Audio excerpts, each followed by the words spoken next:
In the day's other headlines, California Governor Gavin Newsom says the Trump administration is using the Justice Department to investigate him and his wife, saying the move is politically motivated.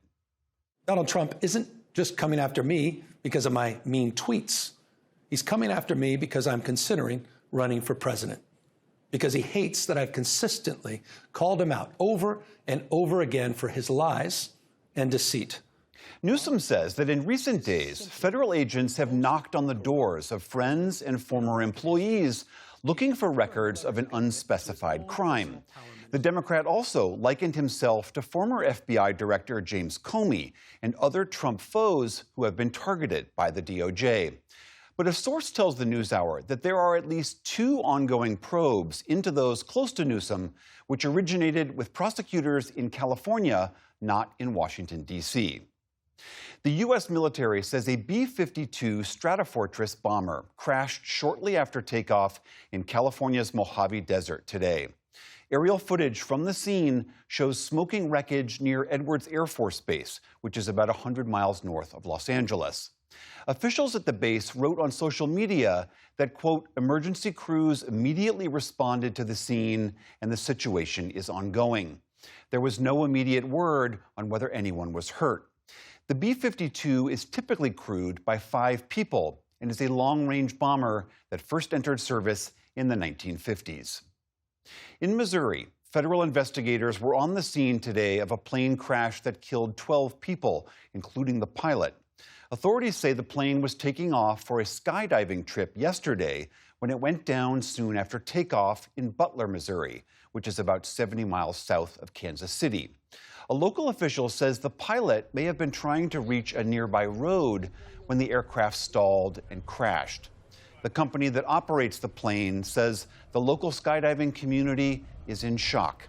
As of this afternoon, authorities had not released the names of the victims. In Ukraine, President Volodymyr Zelensky says at least 11 people were killed and more than 50 others injured by Russian attacks overnight.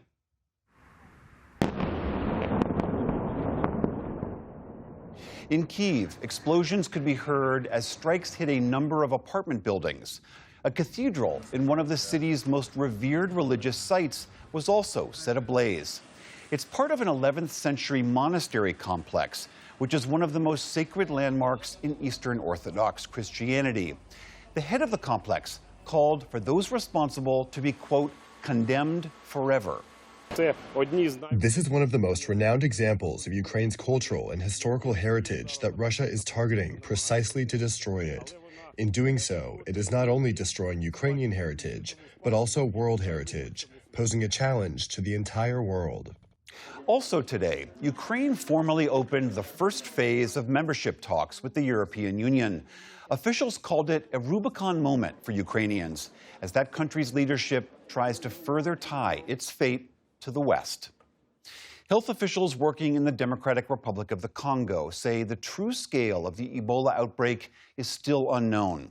That assessment comes a day after authorities there said at least 181 people have now died, making this the 3rd deadliest Ebola outbreak on record. And the situation is growing even more tense. Security forces fired warning shots and tear gas yesterday to scatter a crowd that was trying to take the body of a suspected victim. Health workers say they face distrust from local communities as they try to contain this outbreak. The British government announced a sweeping social media ban today for teenagers under 16 years old. The plan would limit access to platforms like TikTok, Instagram, and YouTube, and is expected to take effect next year. The UK joins a growing list of countries implementing such bans, including Australia, Brazil, and Canada. Prime Minister Keir Starmer says the measure is aimed at protecting young people from harmful content and will improve the quality of life for kids. It will make a huge difference. It will make our children safer. It will make our children happier, and will give them more time, more security, more freedom to grow up, more opportunity. Social media companies fired back today, with YouTube saying in a statement that the ban would drive young people to, quote, less safe services. Fox is buying streaming pioneer Roku in a $22 billion deal. The agreement gives Fox access to the nearly 100 million households that use Roku's streaming platform worldwide.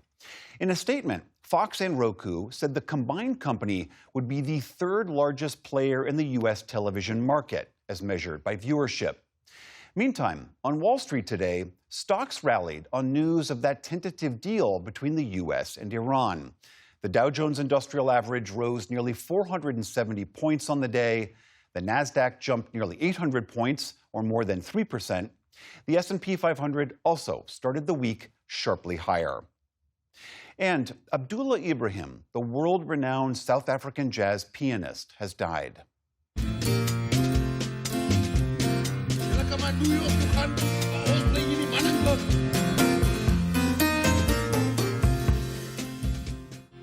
His song Manenberg is considered an unofficial anthem of his country's fight against apartheid. Ibrahim famously played at the 1994 inauguration of Nelson Mandela, who called him, quote, our Mozart. Known as Dollar Brand before converting to Islam in the 1960s, Ibrahim's career spanned 8 decades. He recorded more than 70 albums and worked with legends like Duke Ellington.